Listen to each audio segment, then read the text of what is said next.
Hey guys, welcome back to my channel. Off screen I have stamped the Dare to be Artsy Scandinavian Songbird stamp set. I'm using just the florals and I basically use the three largest stamps from that set to create a floral frame.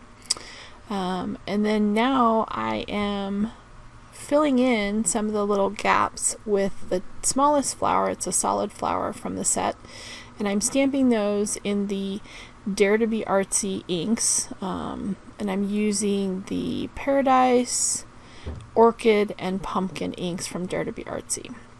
I'm just filling in some of those gaps that are around the edge of my floral frame. To create this frame, I basically laid it out onto a piece of scrap paper and stamped with some no-line ink to kind of figure out my placement. And once I had my placement ready, I went ahead and put a piece of 110-pound cardstock into my MISTI and stamped out my images following the pattern that I created. So that worked out really well, and I stamped all of those with the Dare to be Artsy Totally Black ink. And now, as you can see, I'm just filling in some of those gaps. And these flowers are so cute, and the little tiny flower is so cute, and the Dare to be Artsy inks are great inks. They stamp really well onto this paper, actually any paper, and they look a little blotchy at first, but they do fill in as the ink starts to dry and soak into the paper. So unfortunately I ran out of my wipes that I normally use for cleaning off my stamp. I normally use baby wipes and I didn't have any, so I had to use just a dry cloth, which I don't prefer, but I am cleaning off my stamp in between each stamping just so I get a clean image. And the nice thing about this is that the frame, because it's symmetrical on both sides, so basically you stamp on one side, flip the card panel over, and stamp on the other side, so you get the same image stamped in the opposing place on the card panel. But it worked out really well, and I think this frame looks so cool. I was so excited that this worked out. And these little flowers are so cute. I kind of think I want to make a wreath with them too. I think that's going to be a project down the road, so I have to look for that later. So I'm still stamping these, getting these all stamped up.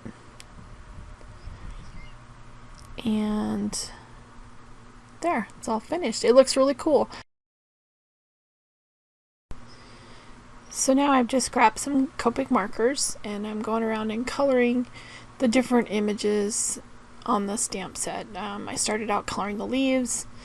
They're pretty small, so I did like a 2-color blend on those. Small images are, not much, there's not much detail to them, and it's harder to get more detail on a smaller image. So using a 1 or 2 color on a small image is just fine, and that's what I did just to keep things simple. I did do 2 and 3 color blends on the larger flowers. These large corner flowers, I used some BV colors, and unfortunately this time I did not write down the colors that I used for this because it was just so random. I didn't plan it out, but these are in the BV family, blue violet. So I grabbed those, coloring the flower centers.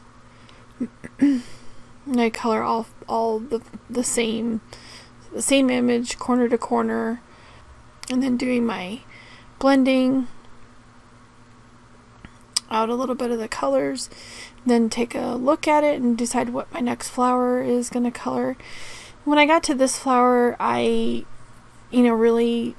picked out the blue-green color, and I thought I was really going to like it. I colored the center part a lighter blue-green color, and then the outer leaves, the larger leaves, were a darker blue-green. Unfortunately, I decided I didn't like it once I got it colored, but I didn't want to have to restamp my whole panel and start all over, and using a blue-green color, it's hard to change it to something else. Sometimes if you use a lighter color, you can kind of fix it by coloring over it. So it would have been hard for me to do that. So I went ahead and just went with it and decided that I would fix it later. And you'll see how I fixed that in a little bit here. And you'll see I colored it and I was like, oh, it's so dark, and it sticks out a lot on the card panel because I have a lot of other lighter colors. So here I am back to coloring my larger flowers on the corners, and I did those with some corally pink colors, which I really like with the BVs. I think that's kind of a cool combination. It looks pretty good. And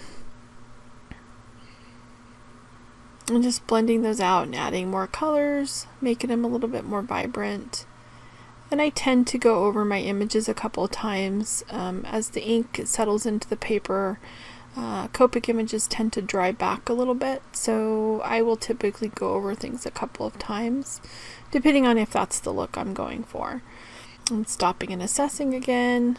I'm going to add in some orange flowers now, these little flowers on the corners.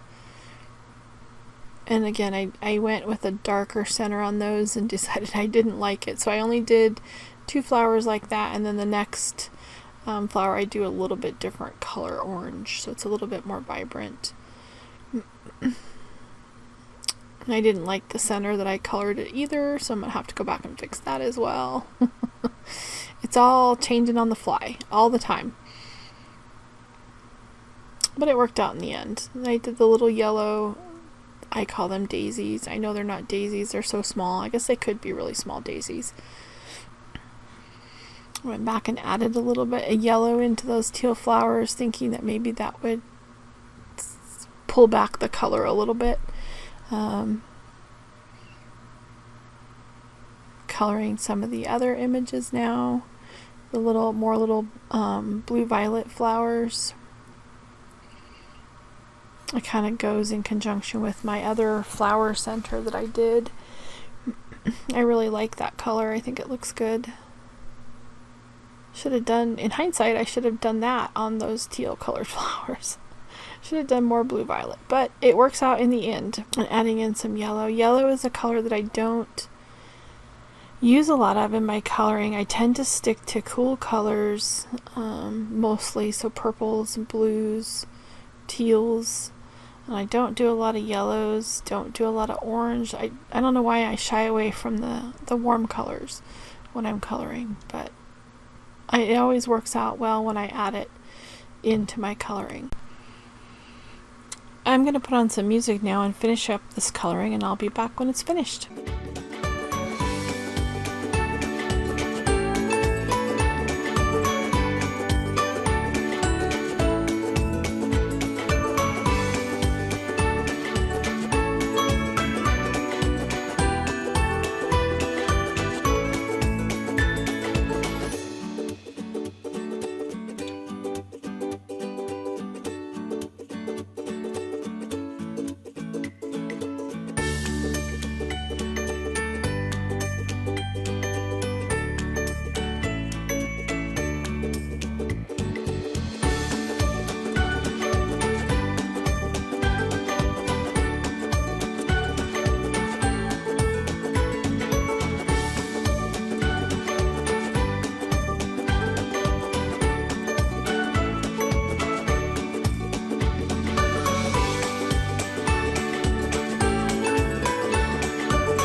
And here's a look at the finished image real quick.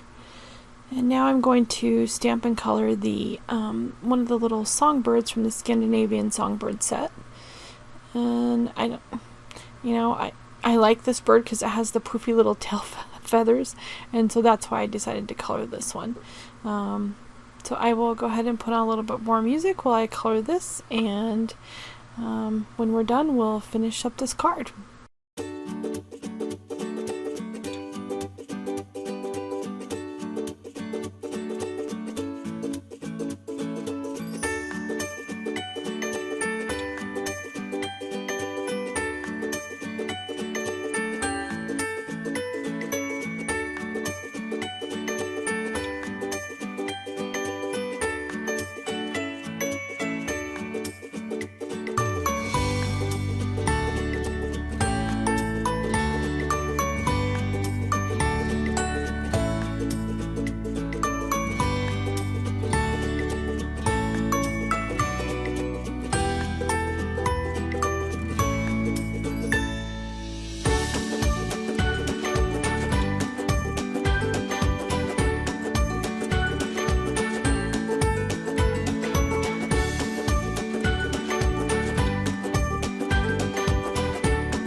Now that I have my image all colored, I'm ready to die cut it out.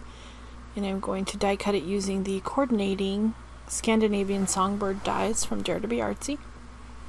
And I'm going to use a little bit of repositionable tape here, run it through my die cutting machine, and it cuts beautifully. And now I'm playing around with placement on my card panel. I still don't know where I'm going to put it, but first I need to stamp my sentiment, so I'm going to do that. I'm going to use the Happy Birthday sentiment that comes with the stamp set, and I am placing a Tailored Expressions grid alignment. It's like a plastic sheet that you can use over your card panel to align your stamps, and it makes lining things up very easily. I have a hard time sometimes with the Misty Door because I think the etching on it is a little bit light, and trying to see through exactly where it's going to stamp is a little difficult to get things aligned sometimes. These Tailored Expressions grid aligners are made of a thicker plastic, so they're reusable, and they make it really easy. Just line it up, pull out your grid, and you're ready to stamp, and everything's all lined up. So I'm going to stamp this with my embossing ink, and I'm going to heat emboss it with some Ranger Violet embossing powder. It's a gorgeous sort of a lavender purple color. It's one of my favorite. I've got that all stamped, ready to put the embossing powder on here. Got it all heat embossed. Now I'm going to prepare my card base. I've cut an A2 size card base, top folding, and scored it. Now I'm just using my score pal to align it and make sure that everything lines up properly before I use my bone folder. Now I'm adding a bunch of dimensional foam to the back of this. I'm going to pop it up off my card panel, make sure that everything lines up straight. And before I do that, I'm going to go into my little Songbird image, and I had stamped some white dots all over my flowers. I'm just going to do the same thing with my Songbird here and make sure that everything coordinates on my card panel. Adds a little bit of interest to the bird and the flowers. I did the entire card panel with that. I didn't show that on camera. That was how I fixed my teal flowers that I didn't like. Now I'm removing my tape from my dimensional foam. I've got it lined up in my score pal again to make sure everything gets laid down straight. And now I'm going to add my little bird. But before I add him, I'm going to stamp a sentiment on the inside of my card as well. So I'm going to go ahead and put the dimensional foam on him. He's ready to go. And then I'm going to get my card panel and stamp a sentiment on the inside. I don't often put sentiments on the inside of my card panels. That's something that I need to be better at, but a lot of times I'll wait until I'm actually going to give it to the recipient before I put a sentiment on the inside. I'll do that last minute. So here I am using my grid aligner again from Tailored Expressions, just lining up that sentiment, and the inside sentiment says "Have a wonderful day." I'm going to stamp that. I stamped it originally with some totally black ink from Dare to Be Artsy, but then I realized that I hadn't yet conditioned my stamp. These are new stamps, and I always try to make sure that I condition them before I stamp them. You just get a better image that way. And to do that, I typically just run my fingers across it, or I'll use a pencil eraser. That works really well for conditioning your stamps. I'm going to stamp that a couple times with the totally black ink from Dare to Be Artsy. It looks good. And as an afterthought, I decided to kind of make the inside of the card panel match the outside, the front of the card panel, by stamping the little tiny flower.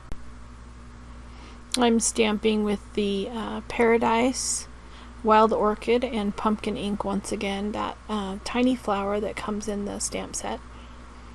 And I'm just, I'm going to stamp 3 little images, 3 little flowers on the inside using one with each color. And I'm cleaning that stamp off in between, stamping with a baby wipe just so I don't contaminate the color. I think it looks good. Now I'm going to add my little bird. Ready to put him in the lower right there on my card panel. I think it looks so cute. This card just turned out so well. It's very fun and spring-like. I know it's not spring, but it looks spring-like. And I love the bright colors. I love how it turned out. So I'm going to bring in some gems here in my little jewel picker. And I'm going to add some gems to the center of the small flowers, the solid color flowers that I stamped. And these gems are 2mm gems, so they work perfectly for the inside of these flowers. And I have a rainbow of colors, so I'm a happy camper. I can put all kinds of different colored gemstones on the front of my card panel. And they're so fun. I did get these gems off of Etsy. There's a seller there that has a bead and gem store. So I purchased the set off of that, and I think I'll have enough to last me a lifetime. But they're so pretty, and it's such a fun thing to accent a card with. So get these added on until I figure out which colors I'm going to use. And then I just adhere them with a little bit of my Barely Art glue, and that will finish up my card. Thank you so much for joining me today. I hope you've enjoyed it. All the links are listed below in the description box. I'll see you again soon. Bye.